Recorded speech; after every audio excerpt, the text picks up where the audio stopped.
Okay, welcome to everyone. This is the webinar for Amader Porichoy. If you've joined us from Bangladesh, good evening to you. It's 9 p.m. If you've joined us in the UK or anywhere in Europe, it's 3 p.m. in the afternoon. The weather's quite mild here. So today I'd like to thank all our guests on the panel, which I will be introducing quite shortly.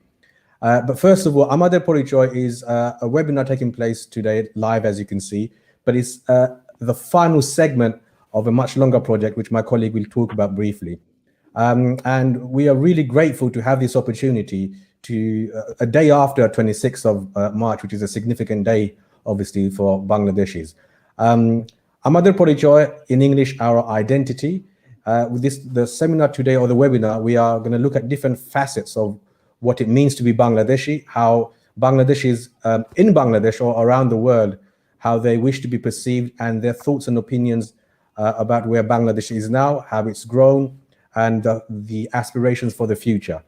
The main part of the project, Amader Porichoy, it involved a film that I produced. So by way of introduction, my name is Munsur Ali. I'm a film producer who lives in London. I also happen to be a council member for the City of London Corporation. And I produced a film as a writer, director, and producer called Shongram, which released in 2019. We will be showcasing a short trailer of Shongram later on.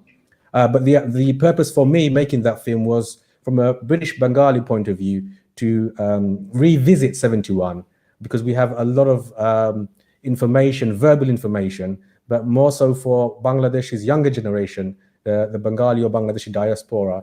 And for me, it's very important for non-Bangladeshis to understand our history, our struggle, our culture, if you like. And we come to culture because that's a very important topic, an interesting topic in its own right, because what is culture? We will discuss this also.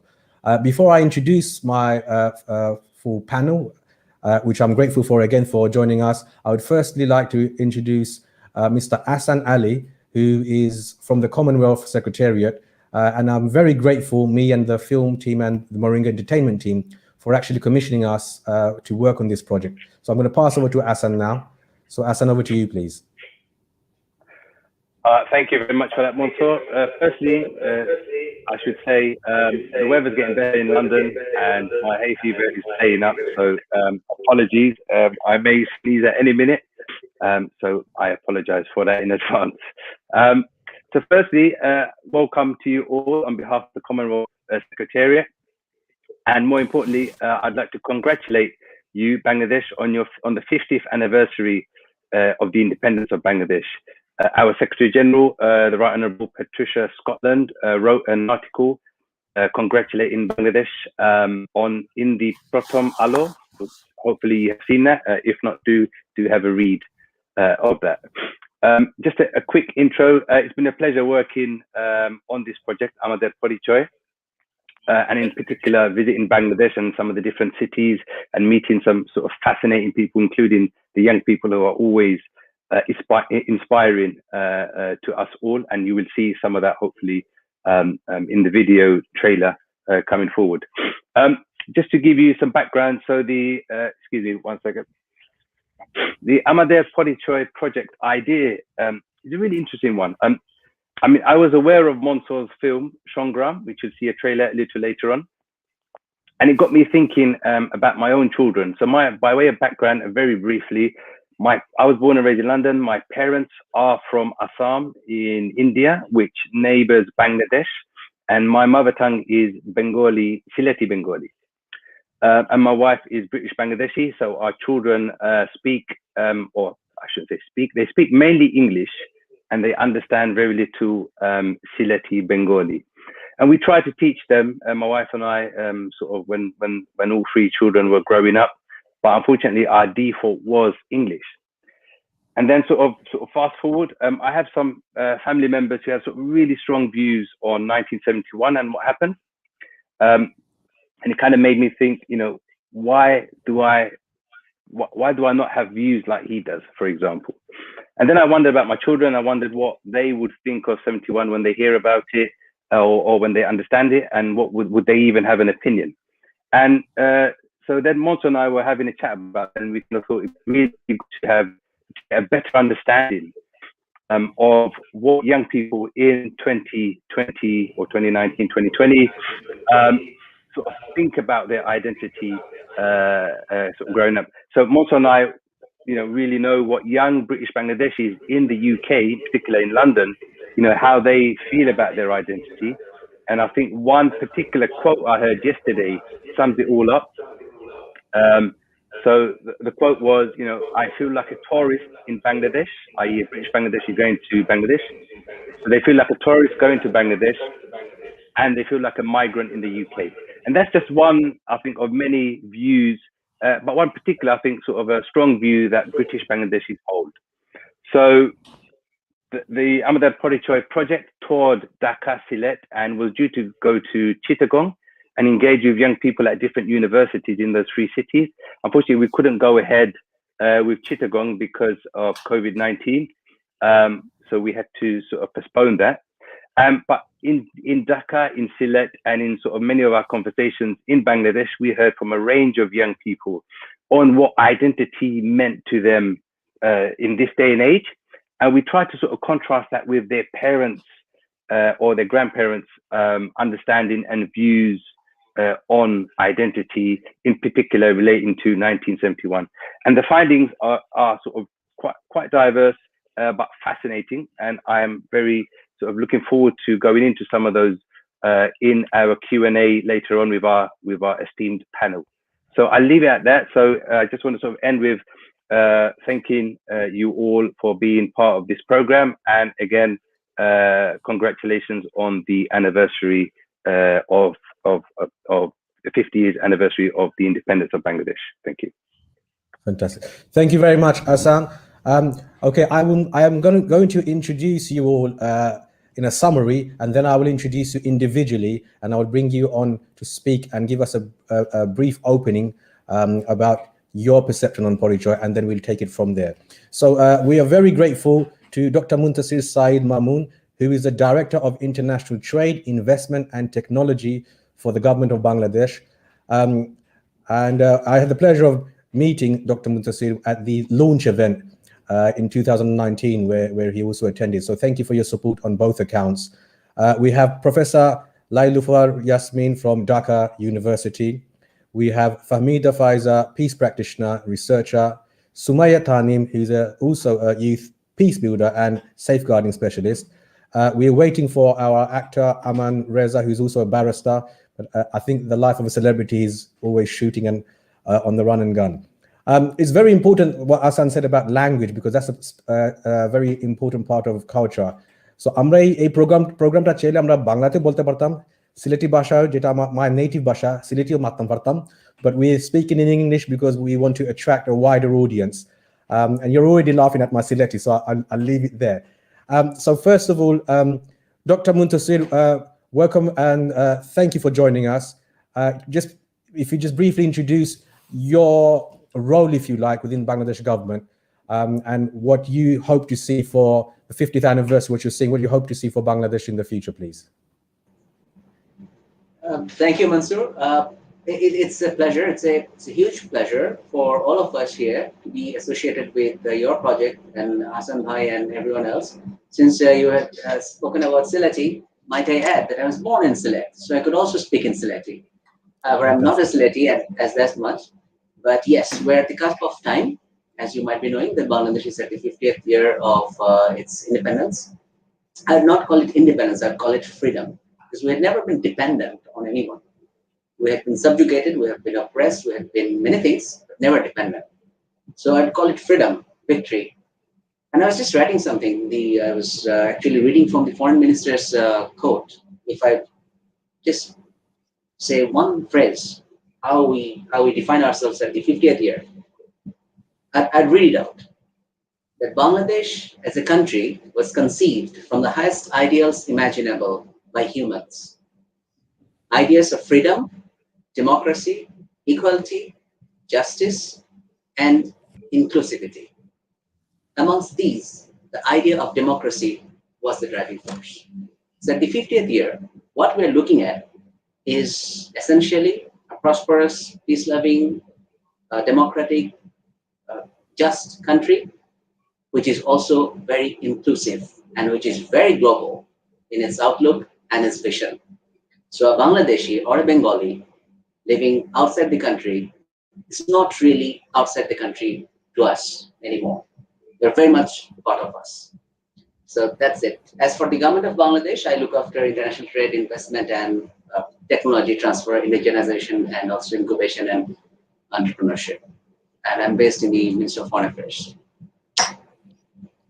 Thank you very much, Dr. Muntasir. We're going to come back to you specifically to talk about trade and opportunities, international opportunities, and how we can involve young people in some of those opportunities as well. Next up, Professor Lailufar Yasmin from Dhaka University. Welcome and thank you again. So please, from your point of view, we would like to hear a little bit about your role and your understanding of Bangladesh and where we are now, please.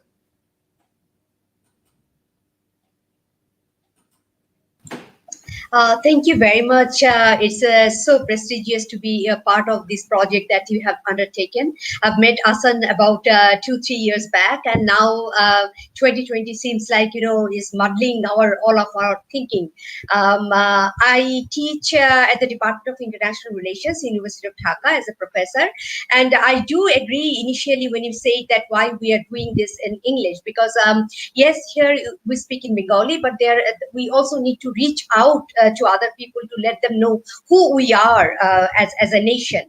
And whenever a state is established, international community always asks for this kind of justification or this kind of question that why do we need another country? So here from Bangladesh, what I believe that we have been able to tell the world that what we are, who we are, that we fought for language movement. We have given the world the understanding that how important mother tongue is, and on the basis of that, we have been able to identify our cultural identity, our political identity, inclusiveness, as mentioned by previous speaker.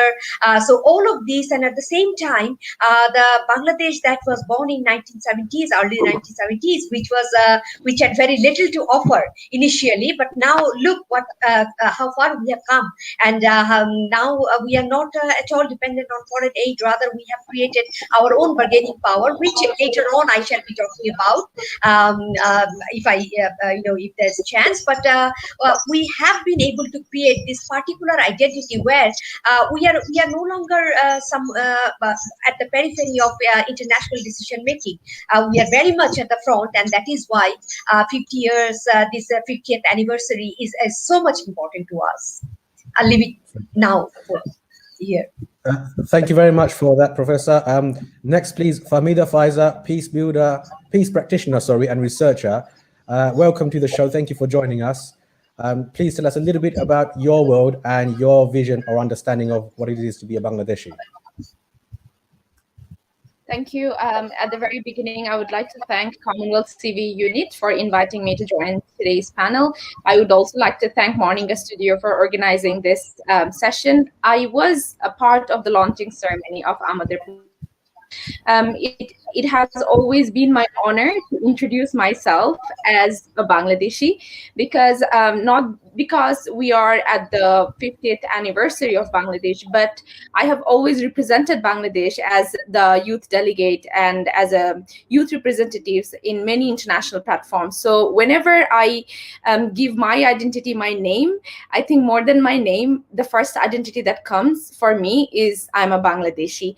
And obviously when we or identity is basically how we identify ourselves, and there are so many different ways to identify ourselves. Like I can identify myself as a woman, I can identify myself as a peace builder, I can identify myself apart from my geography, caste, creed, all sorts of boundaries. I can identify myself in so many ways. So I believe that there is a greater level of identifying ourselves, and we must move into that as we are progressing to the era of globalization. We must also think that beyond our identity as Bangladeshis, we can be a global citizen, and we can be introduced in so many different platforms in so many ways. But first and foremost, for me, the proud identity will always be a Bangladeshi young woman that I am glad to serve my nation today and hopefully tomorrow and all the days to come. Thank you. Fahmida, that was wonderful. You made a very important point here about having different identities, if you like, multi-identities. And the important thing is what we try to elaborate through the project. And we heard several times that it's absolutely fine to have different identities, as you've said, because there's no homogenized way to see yourself. I apologize because I actually misintroduced your role, because your role is the youth peace builder and safeguarding specialist. And we now have Sumaya Tanim. Please, you are the peace practitioner and researcher. So from your point of view, please, a little bit about your world and what it is for you to be a Bangladeshi. Okay, hello everyone, and firstly I would express my gratitude to Commonwealth CV Unit and also Moringa Studio for inviting me as a panelist.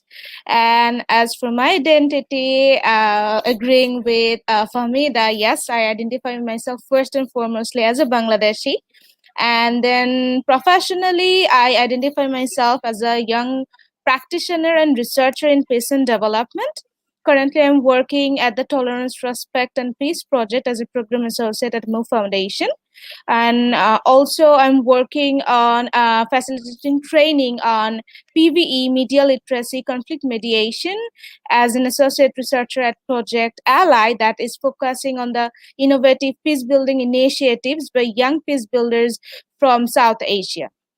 And I'm a proud member of the women mediators across the Commonwealth and the Commonwealth Youth Peace Ambassadors Network, which both of these organizations have been working extensively on establishing peace through different kind of initiatives of the youth, the women all across the world.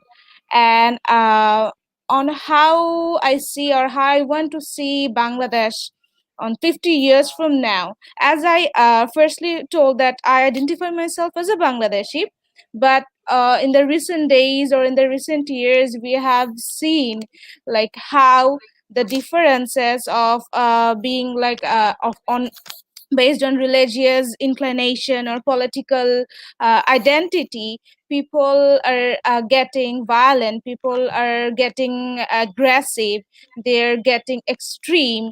And the peaceful Bangladesh that I envision as a peace builder myself, these entire process has been empowering. So 50 years from now, or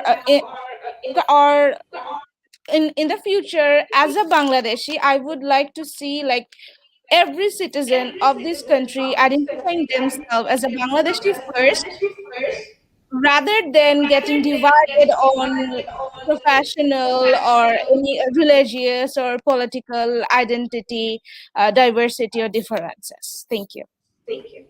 Fantastic. Thank you very much. We had Aman, our hero, join us. That's what he's known in Bangladesh. So I'm pinching that role, but I think he's having some internet problems, so we'll come back. So if you've just joined us, welcome again to Amader Porichoy.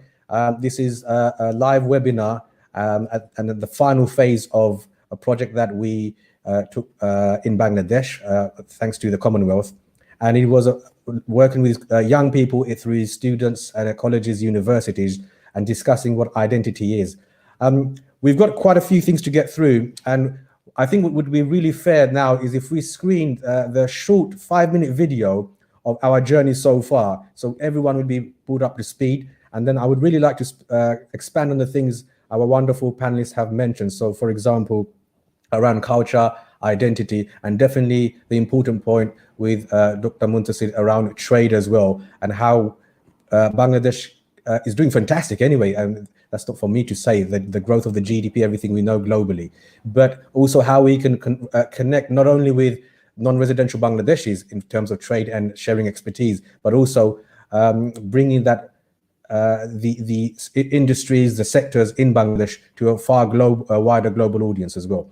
So with that in mind, we're going to go for the short video. So if all our viewers, this is the video, a summary of what we've been doing between 2019 and 2020, covering the launch and our journey so far. So here's the video, please enjoy it.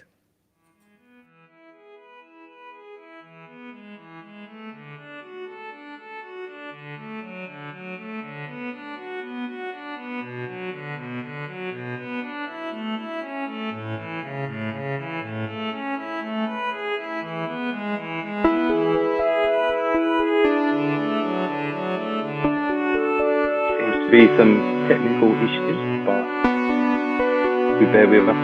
We can see you, Munsur. It's a big honor for me and the whole team to be representing the movie Shongram through a wonderful project, which is Amader Porichoy, or Our Identity, where we actually showcase the film throughout Bangladesh thanks to the Commonwealth Secretariat.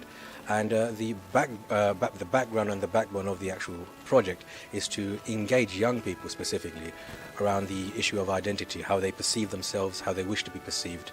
Finding the question of identity, who we are going to be. Munsur, can you hear is me? extremely important from the part of governance and the question of government. We have stakeholders, we have engagement from the youth who's going to be the future. So this is important for us. Whatever country we go to now, the youth identifies with that country. The world is truly a small place, and everywhere we go we feel at home. Yet there are issues that arise, and there are politics that come into play. So I think when platforms like this arise, it's really important to give it a voice and highlight it. And one of the great things about Bangladesh, the Bangla identity, is that there's a really strong cultural identity that Bangladesh has, which provides a really effective antidote to some of the messages of violence and hate that the extremists pour out. Sorry, just to confirm, were you all able to see the video? Okay. Assan, I think you're... Okay, everybody else can see the video, so you can't see the video. So hope it should be running. I'm not sure what's going on there, but I'm going to continue the video again. It might start from the beginning, but apologies, Assan, if you can't see it. It will be on the recorded versions. I just wanted to make sure that we don't miss out on the important part. So viewers, we're going to replay the video again, just in case some of you were not able to view it. So hopefully it works fine again.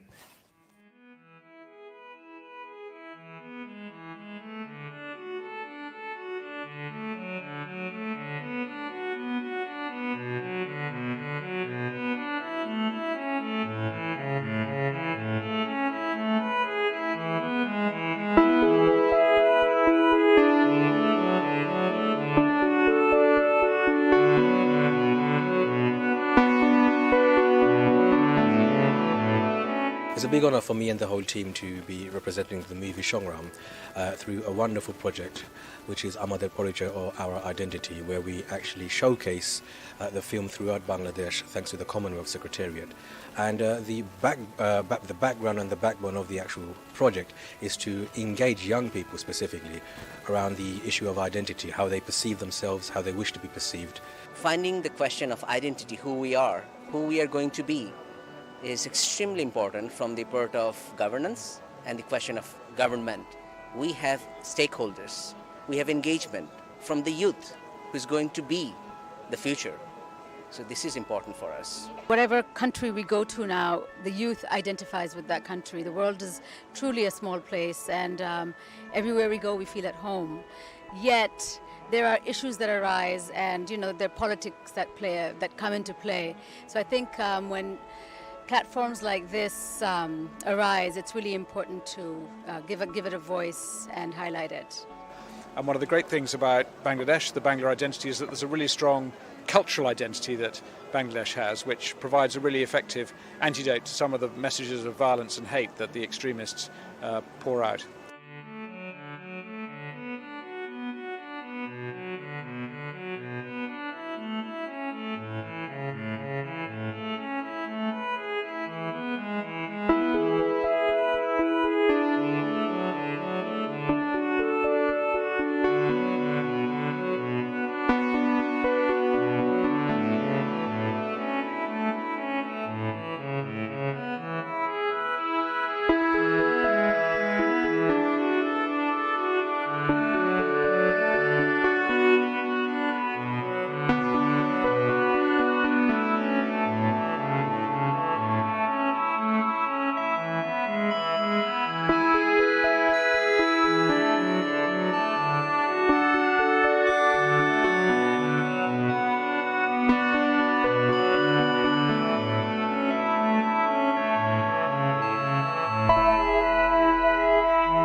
commissioned the film created and directed by Munsur Ali as a way of exploring the subject of identity.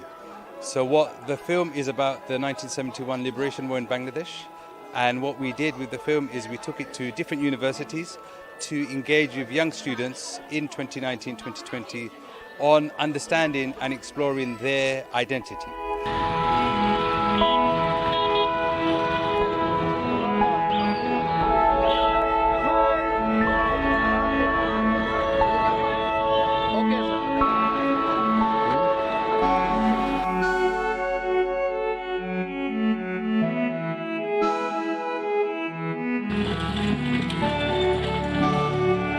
সাধারণত বাংলাদেশে এমন cinema দেখা যায় না, তো সংগ্রাম দেখে আমার বেশ ভালো লাগলো। একটু মুক্তিযুদ্ধ ভিত্তিক সিনেমা, আমাদের সিলেটে অনেকে ছিলেন এবং বিশেষ করে আমাদের ডিরেক্টর সাহেব যিনি লন্ডনে থাকেন, উনি সিলেটের সন্তান, তো এটা আমাদের জন্য অনেক বড় একটা পাওয়া।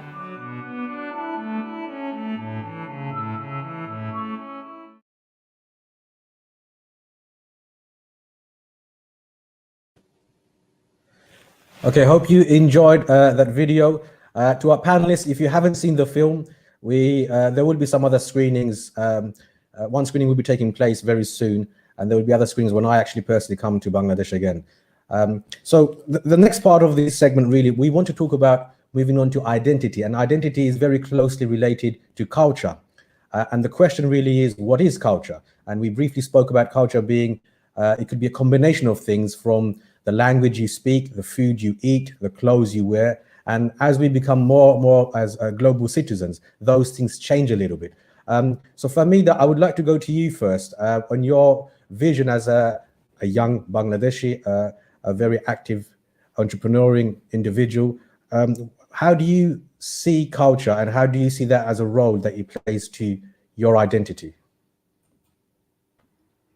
Thank you, Mr. Munsur, for giving me the floor to talk with this interesting topic. To set out the baseline, I would say that when we actually range or identify Bangladesh with a range of cultural, language, or food, or all of these kind of perspective, I would have to share that as a Bangladeshi, we have a diverse social background and diverse cultural background. Bangladeshi identity does not only confine to our districts, it also includes our indigenous people, it also includes the minorities, because they are equal part of Bangladesh, they are also Bangladeshi. So when I talk about me as a Bangladeshi who is now sitting in Dhaka, and talking of someone from Rangamati, we both identify ourselves as Bangladeshis, but from different parts of the country, we face different realities. And I think when we are talking about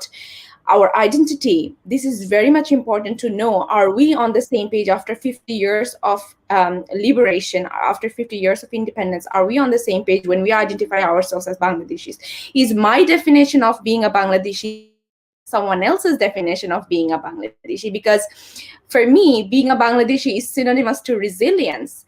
It's synonymous to a lot of feelings that makes me feel proud every day. There is this famous kobita, this poetry that I always take pride, and whenever I fall short of courage, I resort to this. And there is these two lines that says that Shabash Bangladesh, e prithibi obak takiye roy, jole pure তবু মাথা নোয়াবার নয়.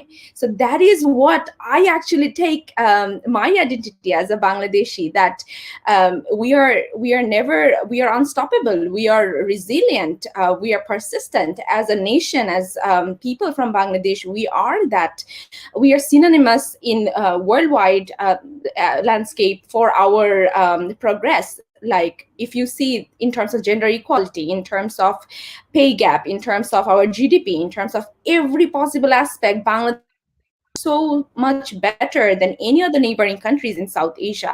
And not only talking of South Asia, Bangladesh is one of the largest emerging economies of the world. So today, once upon a time, 50 years ago, when Bangladesh started its journey, the way Bangladesh was known to the world it's very different. And us as young people, as I consider myself as someone who actually envisions the change for Bangladesh of tomorrow.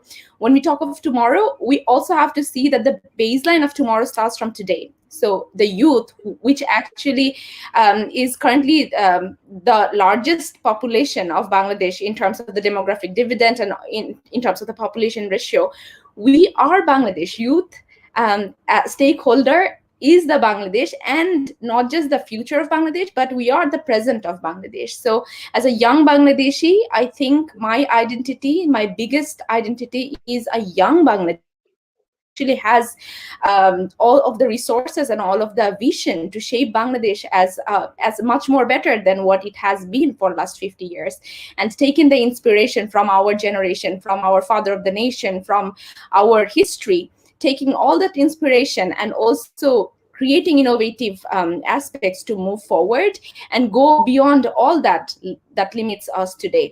That is the identity of a Bangladeshi that I carry within myself, and I think the other panelists would be able to share their bit. Thanks.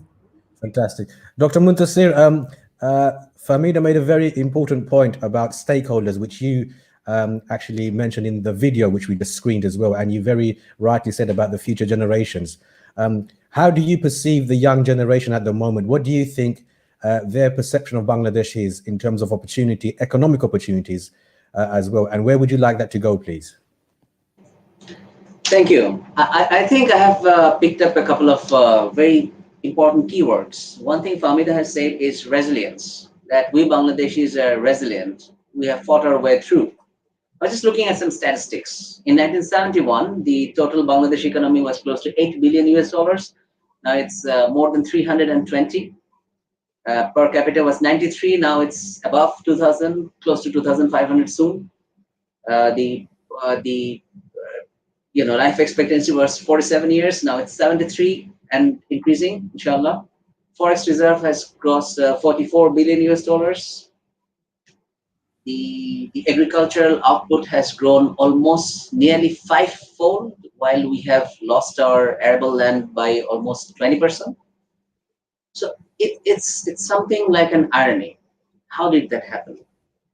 One thing that I'd like to pick up from the professor, that periphery, but that Bangladesh at one point was on the periphery, on the fringe, but it's no more on the fringe.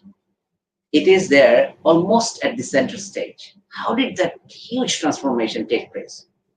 Now, I'd first definitely like to thank Bangabandhu Sheikh Mujibur Rahman for showing us the way, for dreaming of a country.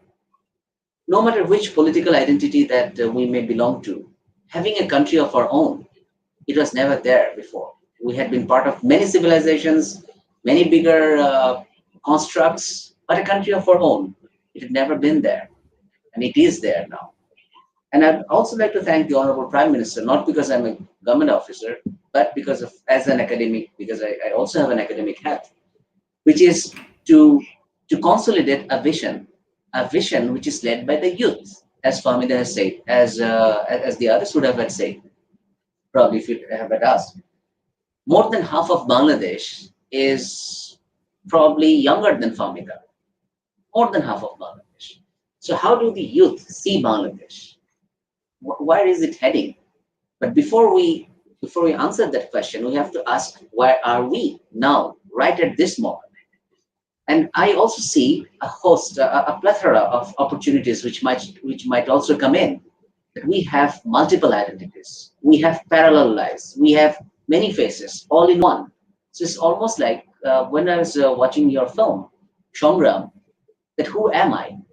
This, who am I, where I have come from, where I'm going, these are all very important questions, which have always been there. But this is very pertinent while answering the question, who is a Bangladeshi? And this is really a contested turf.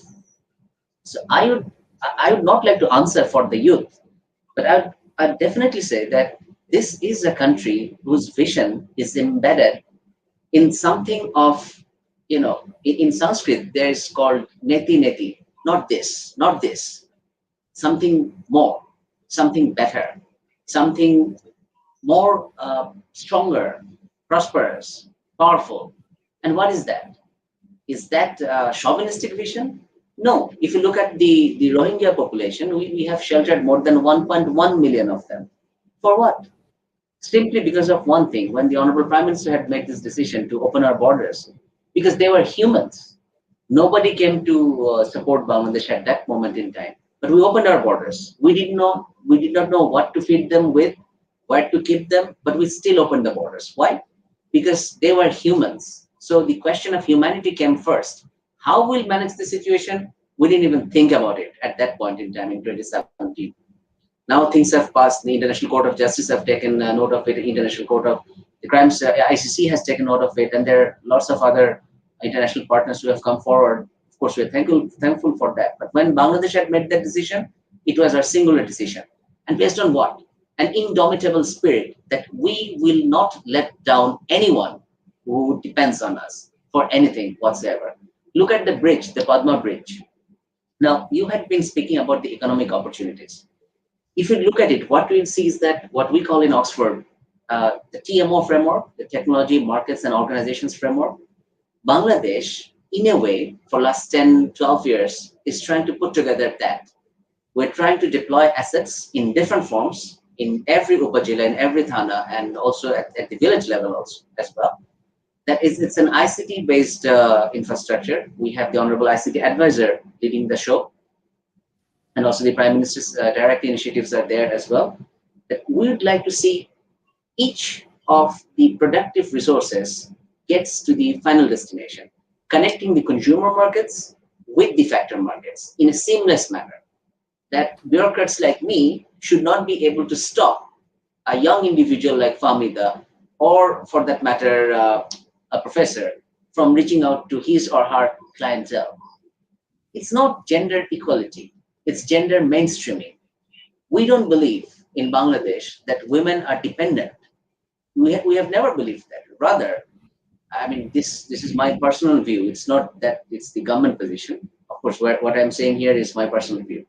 We believe that women have been a center of at least one of the foci of the decision-making processes in Bangladesh or in our part of Bengal throughout the ages.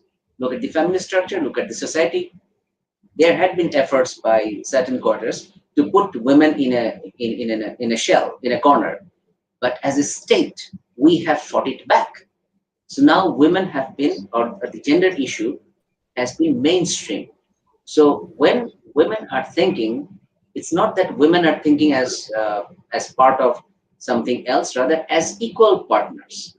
So women and men, these issues, we have tried to address this institutionally, and the institutional narrative, the women's franchise, agency, decision-making, and in particular, identity, these four things have been central to the way that the state apparatus, and it's all three branches, the executive, the legislative, and the judiciary, including the military, of course. And if you look at the military, I think we are one of the very few countries where women are leading combat arms. And it's not today, it's for last many years. So women are now generals, and it's a good thing. So an officer was just here a couple of days before. I said that I feel very proud to see a woman wearing an artillery beret, and it's something to cherish. And it's not in many countries, not even in many advanced countries where women are given combat roles. So this thing, this perspective is very much there. And there are many other things, but which will come later. I'd like the others to speak. But that's where we are. That we build. Just one thing to add: that it's not that the youth or us or anyone, for that matter, envisions everything. It's almost like stepping up. So each generation contributed what it could. In 1971, 16 December, Bangladesh started with scorched earth. 3 million dead, 200,000 raped. And I think more than 100,000 war children were sent abroad. This is a huge burden in the psyche. See, you have a scorched psyche as well. Not only scorched earth, but the mind is broken. And with that broken mind, we started. So each generation, the 70s, the 80s, the 90s, did what they could. But now there is time where the youth have an opportunity to start afresh with a better set of resources.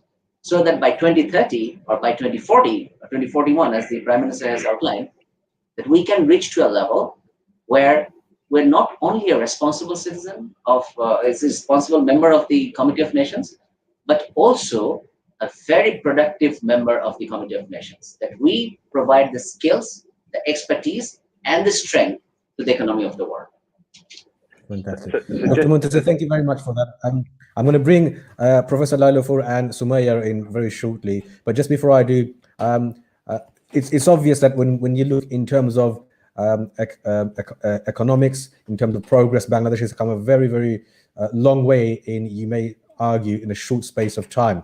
But before I do go further, I'd like to bring in Assan from the Commonwealth again on some of the things you've heard, Assan, regarding identity, regarding progress, if you like, and also about culture. So please, over to you.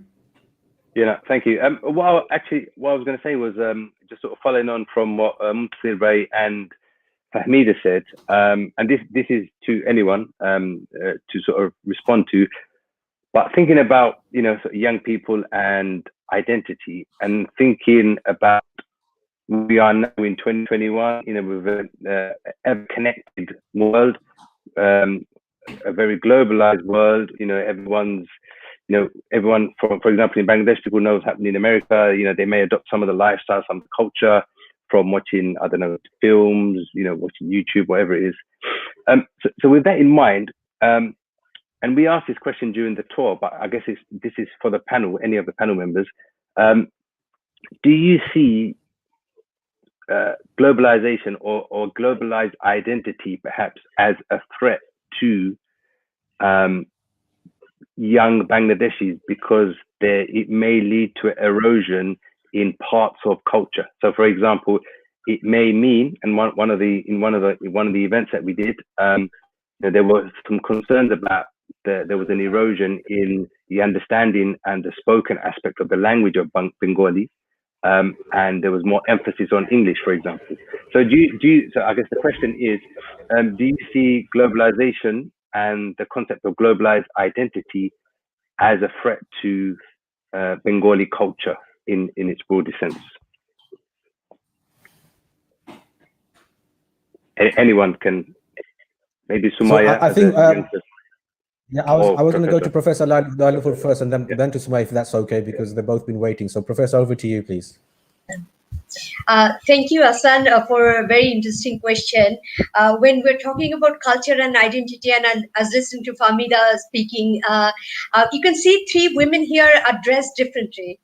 You know, that itself says that how we Bangladeshis are adapting with the changes or the way we want to present ourselves. And see, none of us are wearing saris, which is an essentially Bengali, women's attire. So I did this piece for Dhaka University's transition, and especially transition of how women, female students and female teachers see themselves. And then, of course, culture and identity, this is always sort of dynamic. This always changes. So wherever I go, when I'm traveling, of course, I'm in jeans and t-shirt where I'm comfortable. And then when they see a Bangladeshi passport, they always ask me, you don't look like a Bangladeshi, or you don't look like a Muslim, for example. So this is a question I often have to hear. And then there is another sort of mindset of ours, as when we look at someone wearing attires like Sumaya, that, okay, she's a Muslim, so she must be something very conservative and things like that. And this is something here we are trying to battle, as Assan know that how we are working on in the areas of violent extremism, and how not to how to spread this education that your attire is your personal choice, and that does not transcend some other meaning, that because I'm wearing something, I belong to a particular group or particular box or particular sort of identity. This is something I feel that we need to constantly, we need to have this conversation in our society, in our culture, in our media, in various other spheres. As an educator myself, this is what I do with my students, that you cannot castigate someone to a particular identity just because what she or he, not he here very much, but whatever she is wearing. So this is something I would like to point out, that globalization has a tremendous effect on our culture, that we are comfortable in wearing jeans, we are comfortable wearing sari, we are comfortable wearing salwar kameez and having dupatta, on one side, not on both sides, and then we are comfortable wearing either, hijab or even just a t-shirt or a loose fatwa. But at the same time, if you look at in Bangladesh, how we are celebrating both the global culture and the local culture. This February, if it were a normal time, we have Pohela Falgun, we have Valentine's Day, we have 21st February, and then coming up is Bengali New Year.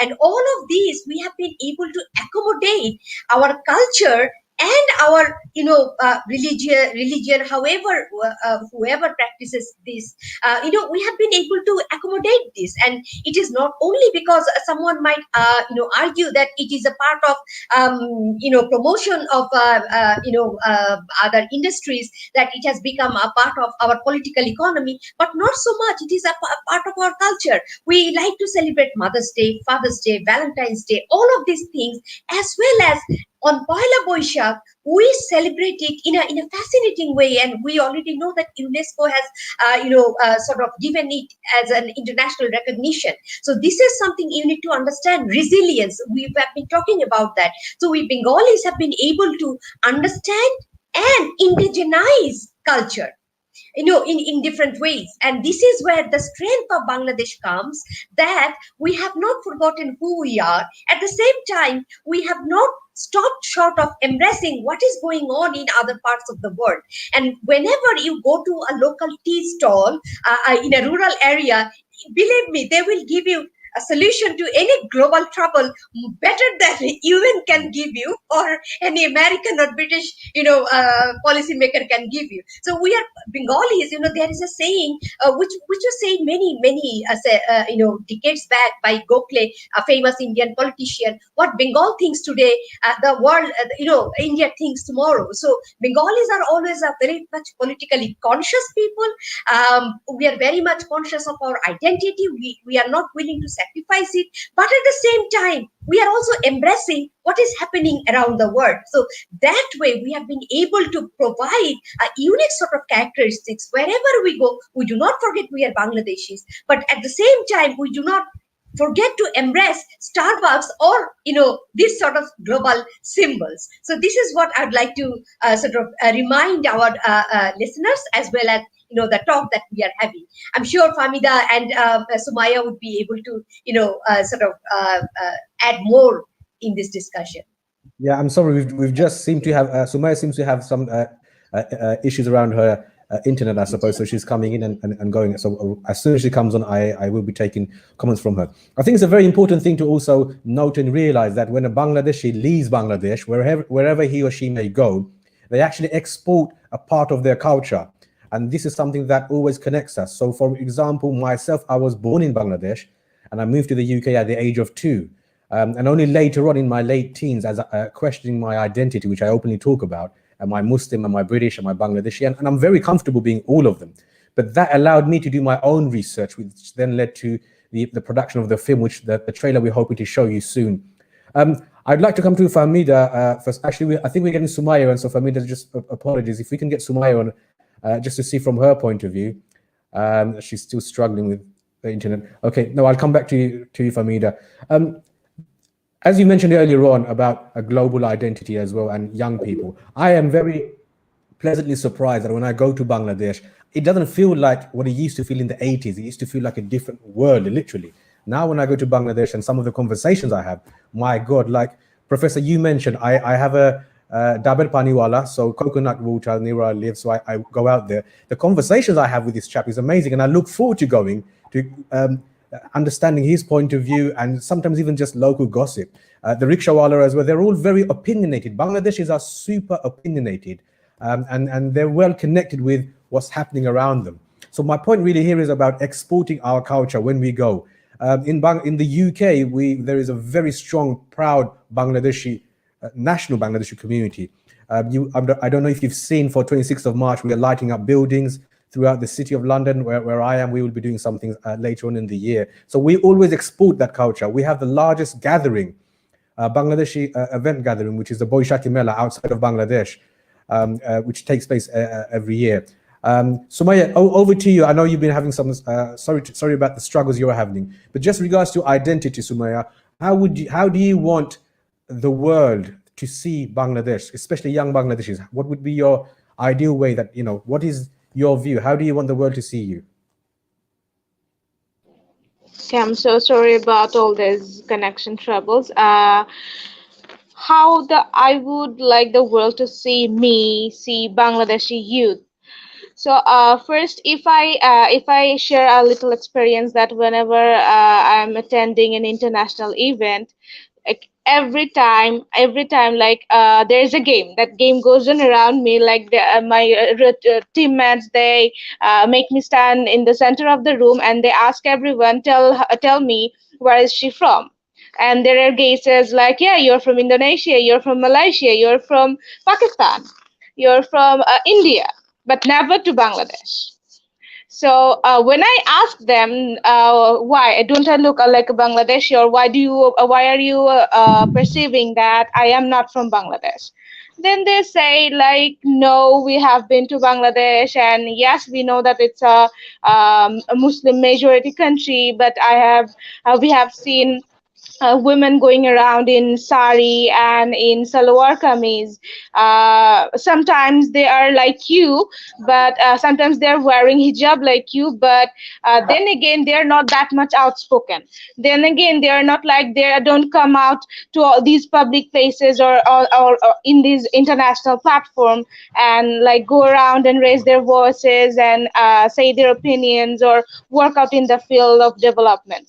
So these perception about how they are viewing me as a woman, no, apart from Bangladesh, and when how their perception is changing when they're hearing like I have come from Bangladesh. So earlier, like whenever I said Bangladesh, they're like, oh yeah, you had these struggle for independence, you have the liberation war. And then they had like, yes, Bangla is the international 21st February is the International Mother Language Day. So yeah, you have struggled for your language. But now then there came cricket. Yes, we know Bangladesh, the cricket team earlier were playing so amazing.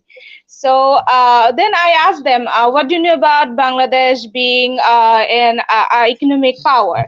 What do you know about Bangladesh being like their remittance sector, their government sector, the industries there? It's going phenomenal. And they're like, oh yeah, we have heard about like there have been the disruptions, there have been like kind of conflict between the state and the laborers out there, and like they're not paid well enough, and but the labor is very cheap out there. So like these negative perceptions that I keep hearing from my friends abroad, like these like echo more than the positive perception, than how they're viewing Bangladesh as more of like a country merging after 9 months of struggle of independence.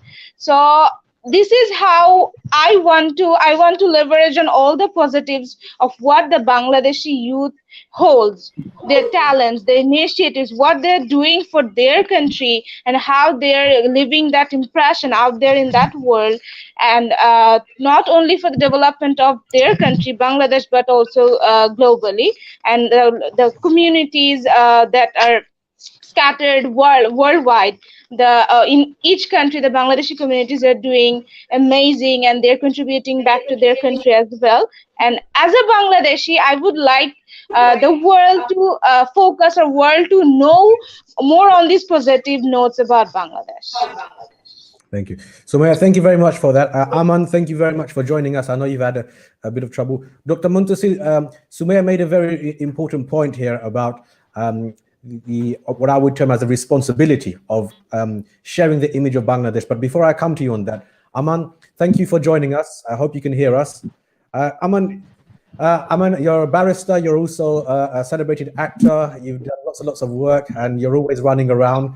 You've traveled the world. So from your point of view, what would you say does it mean to you to be a Bangladeshi?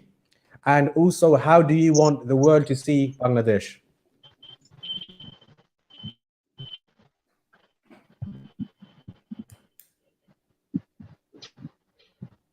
Can you hear us, Aman?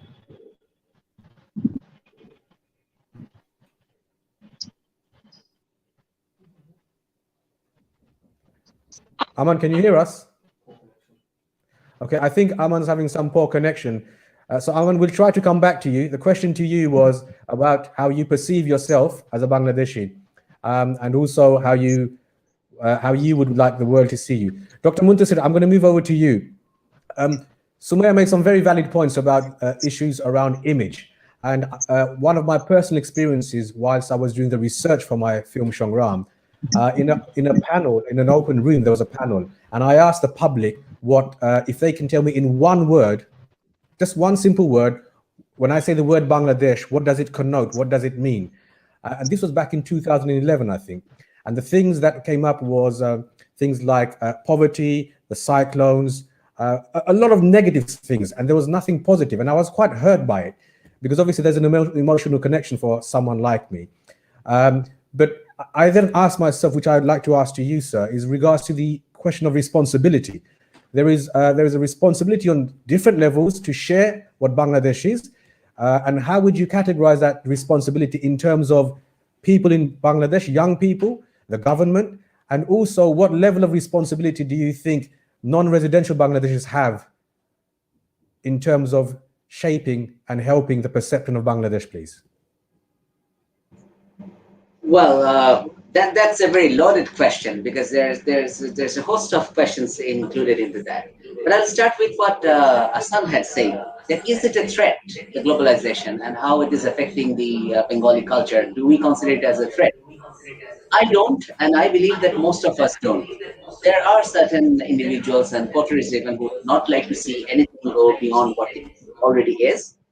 But I believe I was trying to actually find out the quotation from Kavi Guru Rabindranath Tagore, who said, "Debe ar nibe, melabe milibe, jabe na phire." Now, that is how we see Bangladesh. That we not only export, we also import. It's not even an export or import. I believe what Professor Lailufar Yasmin had said, that that we have a very global identity, and that global identity possibly comes from our long history as a maritime trading nation.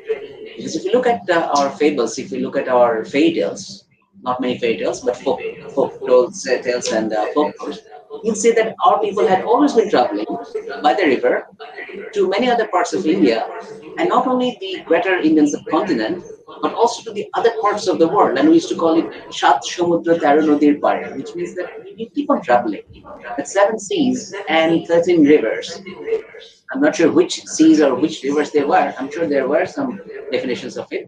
But as Munsur had said, and I'd like to refer to, in fact, 2 things. One is there was a book and a movie by one of our famous writers, Humayun Ahmed, and that was about Antar Jatra, where one of the protagonists, and rather the grandfather of the protagonist, says that the real nation, the real state, the real country of an individual is inside here, inside the mind.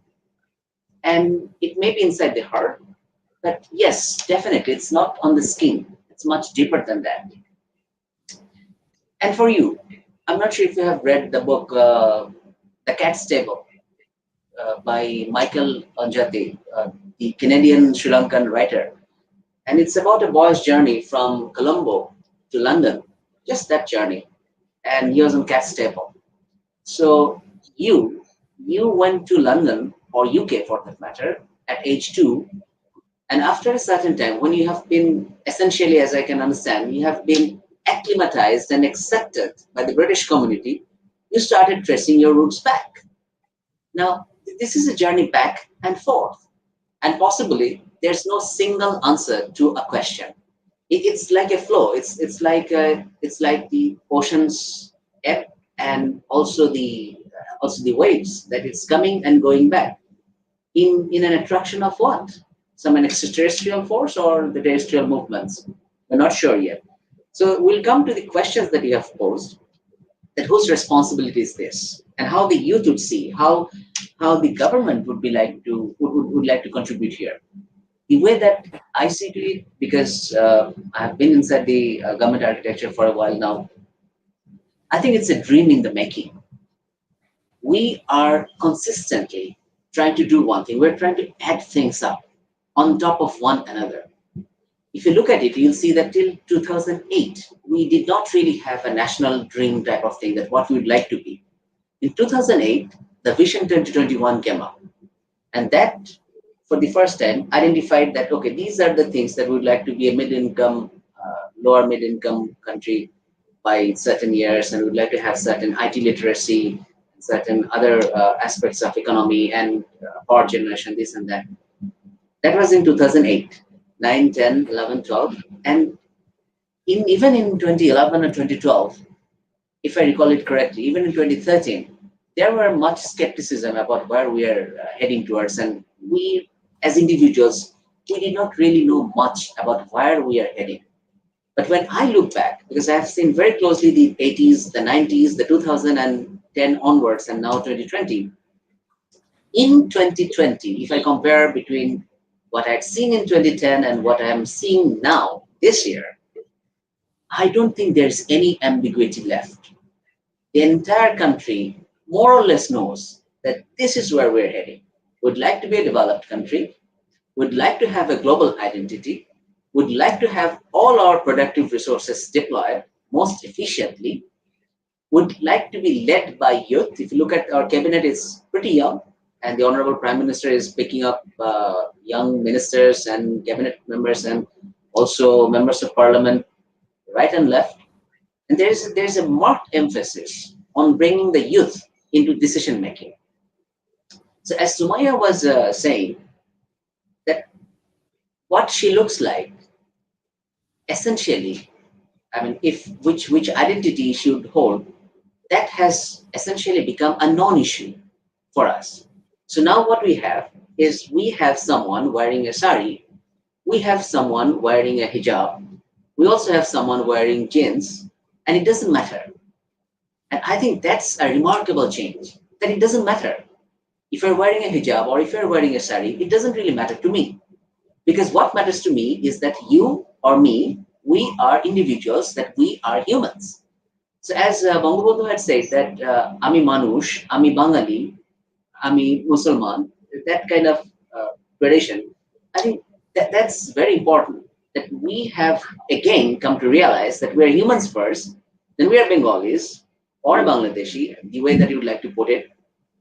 I don't see much of a conflict over there, because it's more like a construct, so you can fit in.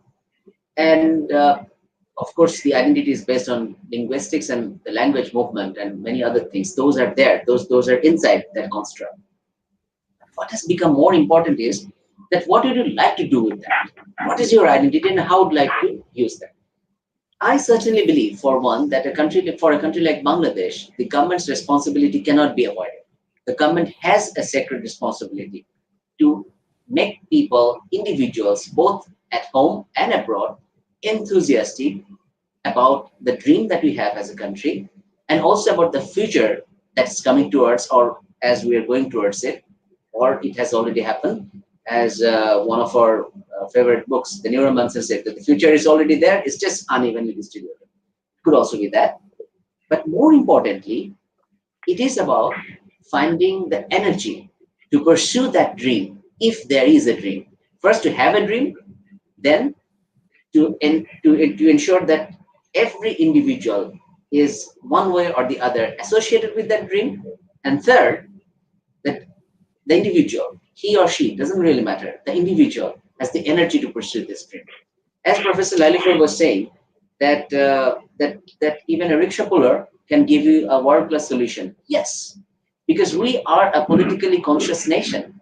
Our human individuals that we have both inside the country And Munsur and Assan, Assan Ali is not technically a Bangladeshi, but I'm sure that his heart is in Bangladesh for obvious reasons. So as Bengalis would be going anywhere on this planet, he or she would categorically take up a political role, one way or the other. So long as I was in Oxford and I'm still there, I believe that I have more of a political role inside that university or in that Oxfordshire than that of an academic. The way that I see to it, I see myself as a unit. I see you, Munsur. I see you as an extension of me. You may or may not agree to it, but I see you like that. I see Assan as an extension of me. I see Fahmida, Sumaya, Professor Lailufar as parts of me. That's a huge difference. That sometimes get us into this mansplaining type of thing, accusations even in Oxford, which I have faced, that I try to explain the women's perspective. No, it's not that. I would like to accommodate your points of view into mine. And I would also like you to see what I have to say. We may not agree. We may choose to disagree. We may violently disagree with each other. But that does not preclude us from accepting that you exist. And so do I. And both of us have a right to be existing side by side, maybe inside each other. That's a huge difference when I look at the state formation and the formation of the identity. I'm currently working on blockchain and artificial intelligence because that's my specialization. And I see that in exactly 9 years and 8 months, when artificial intelligence is irrevocably deployed, that's my personal estimate, the most contested turf would be the identity. And it's still forming. So the Bengali identity or the Bangladeshi identity that I personally see or I personally perceive is a young identity. And it's adventurous. It's exploratory. It's exploring the world around us, and it's trying to incorporate as much as it can, because human beings have certain limitations, of course. But no matter what you throw at it, it would like to grab it and see what it is. So it is essentially, to me, as a state, it's like a child which is trying to play with the world, and it is very enthusiastic. It is very eager to meet the world, and it is very eager that the world comes to meet the child here in Dhaka. And not only Dhaka, Dhaka is an extension. The whole of the country is one. So essentially, if you'd ask me, of course I can go to London. I'd love to go to London, but I'd like London to come to Dhaka. You're coming to Dhaka means London is coming to Dhaka. And I'd like more of London to come to Dhaka. See, you have been speaking about the entrepreneur and Assan. Apologies. Just on that point, I really wanted to sort of interject. So when you said, and you'd like London to come to Dhaka or Bangladesh as a whole, it got me thinking. So from my experience, and Munsur, I'm sure will concur with some of this. And this isn't a sort of majority. Well, I don't know. I haven't done the research, but there is a view from Bangladeshis in Britain that, for example, Bangladeshis are, behind with the times. Bangladeshis, there's a bit of negativity, a bit of embarrassment, perhaps, with the, if a Bangladeshi from Bangladesh goes to, let's say, London, there's a bit of an accent, there's this kind of, I would say, negative feel.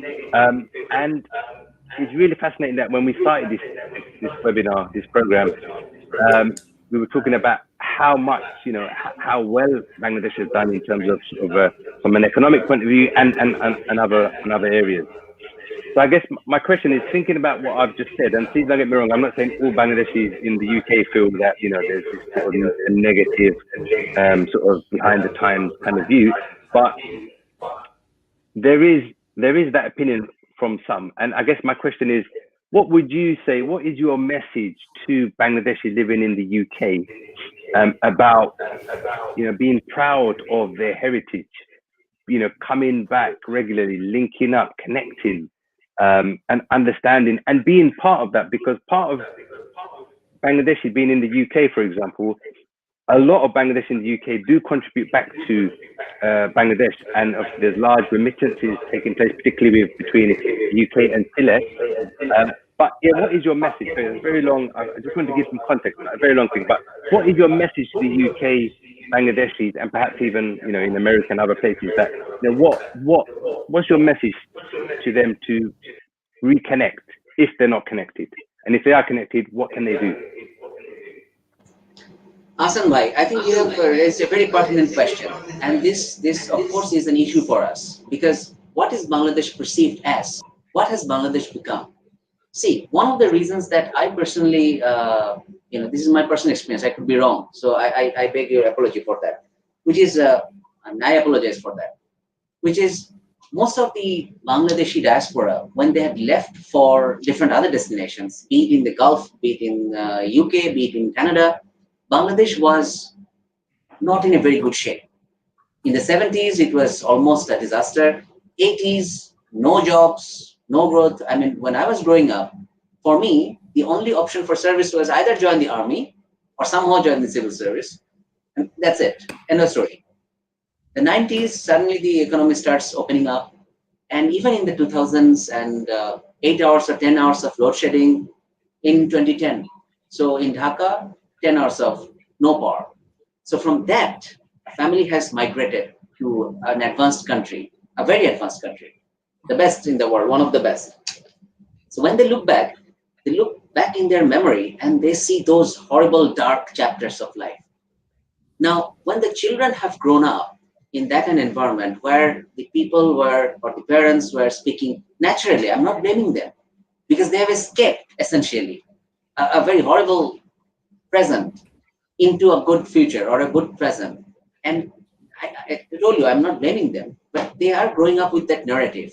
So as an adult, I face this in some of the universities that, okay, Bangladesh is this and Bangladesh is that, and we're a backwater nation where nothing happens. Essentially, what I would suggest is that you'd also have to look at it, because I was going through some of the statistics myself. I'll just go through one thing, the ICT sector, because ICT is my own favorite area, so I'm speaking about that. I'm not speaking about the whole growth economy, 8%. So 8% economic growth for a country of 160 million people, it's not a matter of joke. We're already the 32nd largest economy of the world. The PricewaterhouseCoopers suggests that we'll be the 25th largest economy of the world. My understanding is we'll be much better than that, because skills, expertise, and if you connect it to the mainframe, bingo, you have it there. And we have the youth bulge. If you can just convert it into the right productive combinations, you have the best of the world economy. And as a state bloc, you have enormous strength to play. Now, we are exporting to more than 80 countries. Current industry turnover is more than $2.54 billion US, and in next 5 years, we want to have $25 billion US in ICT sector alone. In terms of our incubation capacity, we are 4th largest in the world. So one of the things that we'd like, particularly the expatriate Bangladeshis, is maybe they may not have to come back physically. If they wish to come back, would more than be happy to welcome them. But they can also incubate their entrepreneurship ventures, entrepreneurial ventures in the Bangladesh digital ecosystem, and then re-export those things to wherever they're needed. So in the world of tomorrow, the physical borders, the physical boundaries mean very little, if any, at all. Whereas so Dr. Bangladesh I'm just yeah. going to ask you to kindly finish that point there, because we've got 14 minutes left and I want to bring the other speakers in before we quickly show the trailer. And I think it's a very important point you made regards to the ways that you do not physically have to be in Bangladesh. It's not a discussion for today, but even in my role as a council member in the city, I've even spoken to the British High Commissioner to see how we can, if a special vehicle exists for that bilateral process. If not, how do we put one in position as well? And this is a conversation I'd be very happy to have with you afterwards as well. But if I can ask you quickly to summarize, please, Dr. Muntasir, in regards to a summary of the process involved, if you like, and how can you make it easier for expatriates to get involved in Bangladesh? Two things, if you'd like to summarize. And one thing is, of course, what Munsur had said, that special purpose vehicles that would like the expatriate Bangladeshis to work with us, and we'll provide you with all policy and framework support so that you can have your investments guaranteed and then incubate them and then send it back. We are designing semiconductors at 3 nanometer range. That's highest grade in the world. We're designing it. But if you'd like to move it to the fabrication level, you need to have the expertise that you have over there. Not only the expected Bangladeshis, but also the other ones. And second, and the last one, which is create minimum viable innovation engines and minimum viable products, the commodities or the services that you have. Bundle it together, repackage it, break it down, take whatever you need and see where we can fit in. And what I would like to offer from the government of Bangladesh is that we're there for you and will not leave you halfway. So just two things. That's how I'd like to summarize. Thank you very much. Professor Lailufar, just before we show the film trailer, I would like to come back to you, please. Given Bangladesh's very violent, if you like, history and the sacrifices made by men, women in Bangladesh, and even the contribution from the global world, I often find when I speak to younger people from South Asian or any other background that there is an attitude to move forward. Not letting the past hold us, but at the same time, not forgetting the past. So from your point of view, for young Bangladeshis, how important, and if you can briefly, just before we show the trailer, how important do you think it is for young Bangladeshis, not only in Bangladesh, but throughout the world, and perhaps non-Bangladeshis, that we appreciate and we understand the roots of the birth of Bangladesh?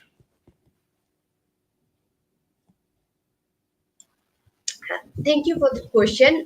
In fact, what I try to teach as in my role, what I want to tell or what I want to always write, that history is always a guide to the past. History is always a guide to the future. So when you do not know your own history, you cannot go forward. You cannot move forward. So I find that it is very significant for Bangladeshis, younger or older generation, however interpretation you might have, but we have to look at 1971 not only as a starting point for Bangladeshis as a sovereign nation, but there has been a civilizational birth of Bangladesh much before that. How in the 1950s and 60s, I already mentioned about the language movement, and then how in the 1950s and 60s the culture in East Pakistan, it grew. It sort of told us that who we were. Even in 80s when I was growing up, 80s and 90s, I have seen in subdivision areas, people would have at least 3 things in their house: a portrait of Qazi Nazrul, a portrait of Tagore, and that Mir Musharraf Hussein's book that on Karbala. So there was a coexistence, and this is something we have seen that has been happening in Bangladesh in the 50s and 60s, and it went on. And this is something I find that we need to really remember, that as a nation, how we have been adaptive, how we have been able to learn from the past. And I can see that a rupture has happened in last couple of years, and in Bangladesh we have a strong connection between global and the local. That is what is happening in the global politics. This has a huge impact on what is happening in the local politics, meaning in national politics. And that is why one other thing that I would like to point out here, I started teaching from the year 1999. So I've seen that how names of my students that is being changed. First we started getting in 2000 and 2001, a lot of Saddams, a lot of Yasir Arafats, a lot of, whereas before in the 50s and 60s when naming was, Milton, then, Rousseau, Lalin even. You see, these are the changes, these anthropological changes, this have not been studied very, very well. And this is where we have a gap in understanding and connecting the past with the present. That Bangladeshis have always been very political in nature. So we have seen the name Mujibur, we have seen the name Zia, we have seen the name, then of course a lot of other names. How we are politically connected, it is reflected in our psyche very much, something that we have not studied. We have not been able to communicate with our own people, and of course now Osama, a name that has been very popularized, and I'm sure I'm not sure if Trump would be a very popular name or Biden would be a popular name, but certainly there are other names which would be popularized very much. And so this connection, when we are talking about a national narrative, we need to look into this particular area. That is how I find that, we need to understand how Bangladesh builds itself, not only from history, but also from globally, what we are getting there, because the whole V narrative, as Assan and I had previous talks, it is not a local, it has not taken place locally.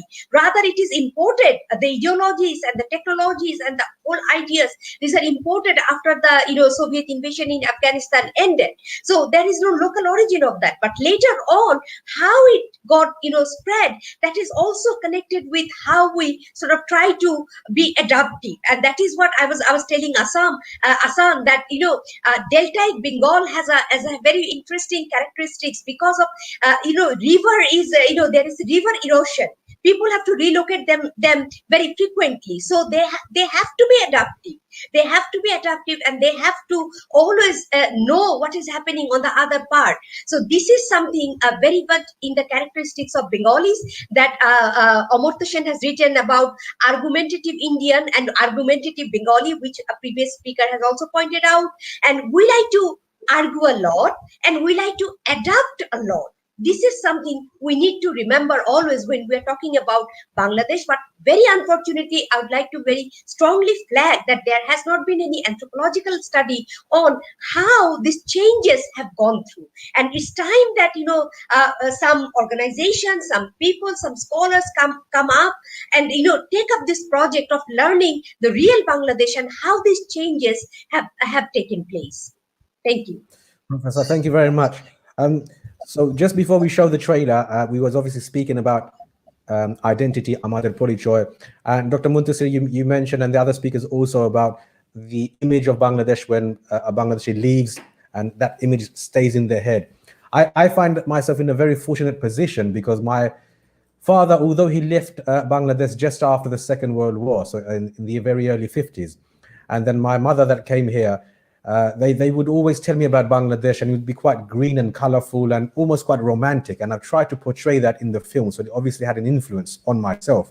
And the reason I mentioned this is because, as we were saying earlier on, unless you physically go to the place, unless you have interaction, you're left with somebody else's point of view, even if it was my mother's or my father's point of view.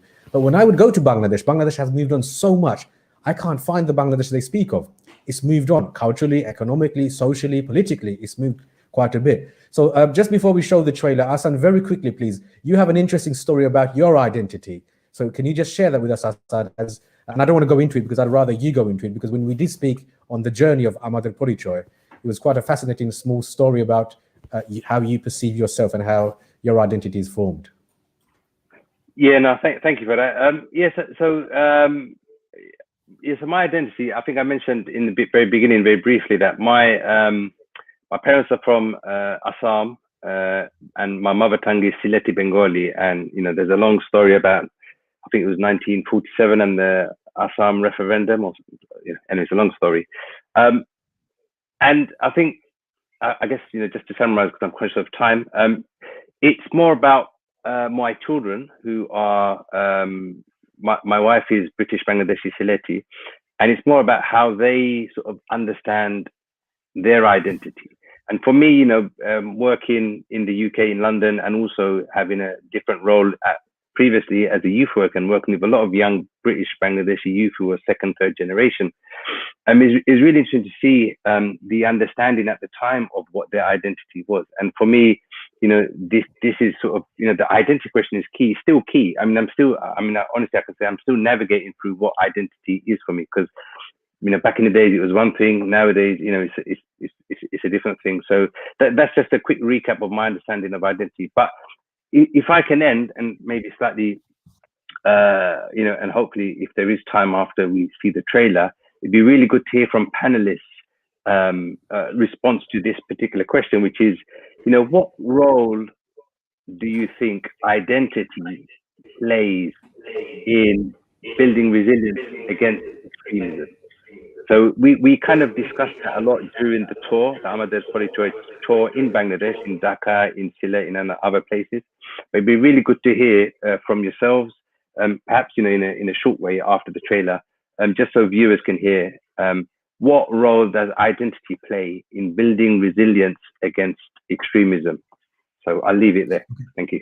So do you know what? Because we're very short of time, and I'd rather allow the speakers the panelists to speak now before we show the trailer. So within say 20 to 30 seconds, I will start with Fahmida, yourself, please. Assan's question to you. I think having a local identity and taking it to global level, it is totally up to us. The responsibility is us, how we want to identify ourselves, how we want to reflect our values, how we want to portray ourselves as Bangladeshis.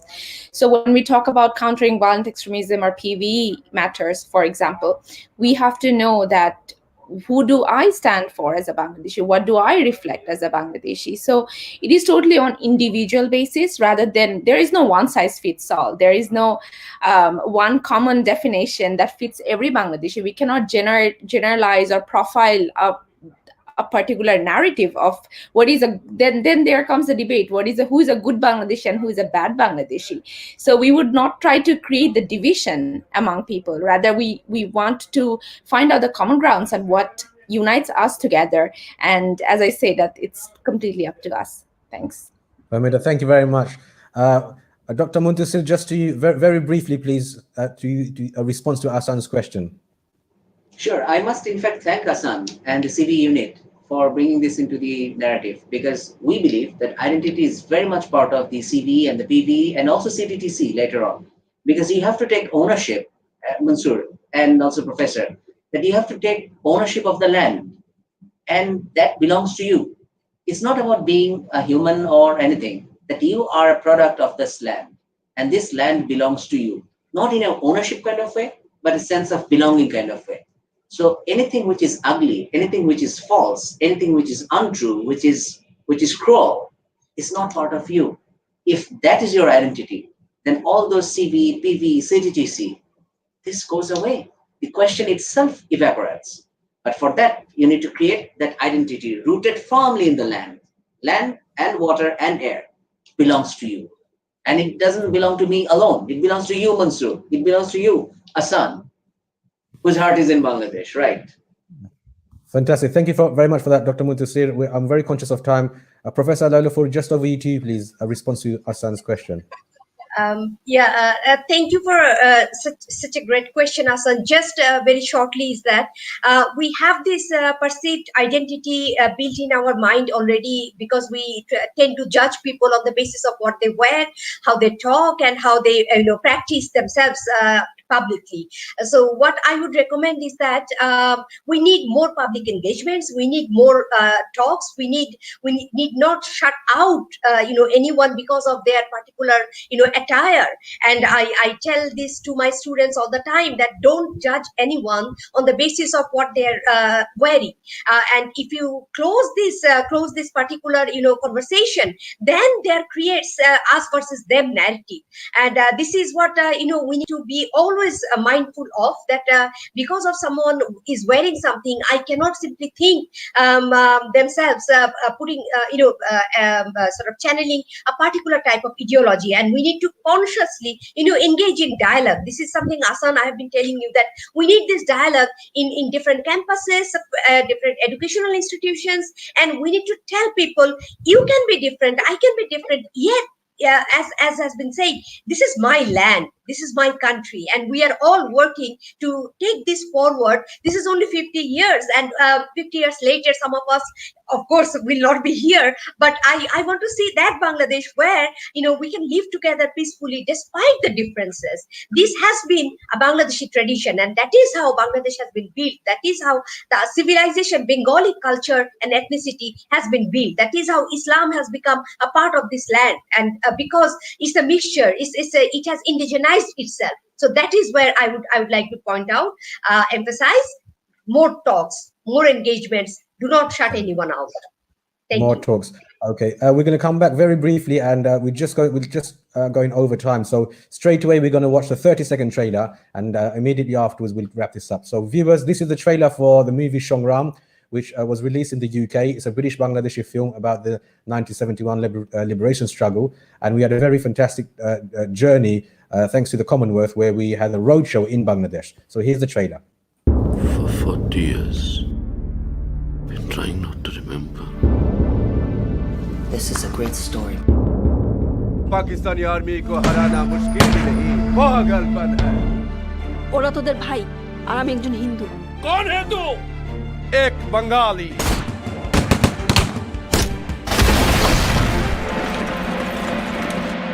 Everything has changed, but I'm the same Bengali. Okay, thank you very much, everyone. To our viewers, this is the end of the webinar, Amader Porichoy, Our Identity. This was looking at the end part of the lengthy but exciting and wonderful journey where we had a roadshow in Bangladesh, visiting colleges and universities, thanks to the Commonwealth Secretariat, and discussing with people issues around identity, how they perceive themselves, how they wish to be perceived internationally. And we have met some amazing people throughout the journey. There was this video itself will be available afterwards. It's it was supposed to be 90 minutes. It's 93 minutes, so I don't think we've done too bad. My final very quick question to you, and I would just like one number from yourselves. If you could rate Bangladesh from 0 to 10, 10 being the best, 0 being not the best, what number would you give, please? So Dr. Muntasir, with yourself, just one number, please. Right or wrong, good or bad, it's always a 10. 10 out of 10. It's my country. Fantastic. Professor Lailufar, over to you, please. Yeah, if we look at yesterday's BBC's comparison, what we have and what we did not have is absolutely 10 out of 10. In 50 years, no other country has been able to achieve what we have done. Fahmida, over to you, please. I think I would beg to differ. I think there are still grounds of improvement, and we have to look to the future. We have to, we cannot give us 10 on 10. I would give 9 on 10 rather than giving 10 on 10. Fantastic. To all our panelists, thank you very much for your time. And it's been very insightful. And we hope that we can still continue some of these conversations afterwards. Bangladesh has done immensely well. As a British Bangladeshi, I feel very emotional every time I attend Bangladesh, as soon as the plane lands. And every time I meet people as well, when I go to the remote villages as well, not only the cities as well, I feel very connected. And I feel very privileged to have two homes, London as a proud Londoner and as a proud Bangladeshi as well. And I would like to see more ways to connect. So Dr. Muntasir, I would like to congratulate you, your government, for the amazing works you're doing for Bangladesh and looking at ways to be more innovative and progressive. Professor, to yourself, thank you very much for able to share that knowledge and wisdom. And of course, Fahmida, our youngest panelist, for being very honest and upfront and very proud of where Bangladesh and young Bangladeshis are now. And I would like to extend British Bangladeshis, we want to engage more with our Bangladeshi folks. We want to work together, share the cultural strength, and we want to feel welcomed, and we want to welcome you all. And lastly, to all the viewers watching this, whether it's live or when you watch it afterwards as well, this has been a fantastic opportunity for us. And before I finish, I would like to bring Assan again from the Commonwealth Secretariat to say some final words, please. Thank you, Munsur. We also need to thank Sumaya, who unfortunately was having some internet issues. So thank you very much, Sumaya. And also Aman, who unfortunately we didn't hear from, but we did see an actor in the making. So thank you to Aman. So I'd like to, on behalf of the Commonwealth, thank you all very much for, firstly, the panelists for your contributions, which were amazing. Munsur, thank you very much on behalf of the Commonwealth for putting this whole thing together. The whole AP Amader Porichoy journey has been amazing. In particular, for me, it's been amazing because it's allowed me to sort of reconnect with aspects of my roots, which I have passed on or will be passing on to my children and family. So that's been great and amazing. And thank you to the viewers for watching. And I hope to see you all very soon. And just to finish off, happy anniversary, 50th anniversary of the independence of Bangladesh. Thank you very much. Thank you very much. Can I take the prerogative of becoming that? I have to Take make care. a comment, which Bye. is Bangladesh remains open to all of you. Come to Bangladesh, be with us at all times. We will very much take you up on that offer, Dr. Muntasir. Thank you very much. Indeed. Have a very good night in Bangladesh, and it's a late afternoon in the UK. So all the best to everyone. Thank you again. Goodbye. Thank you. Bye-bye.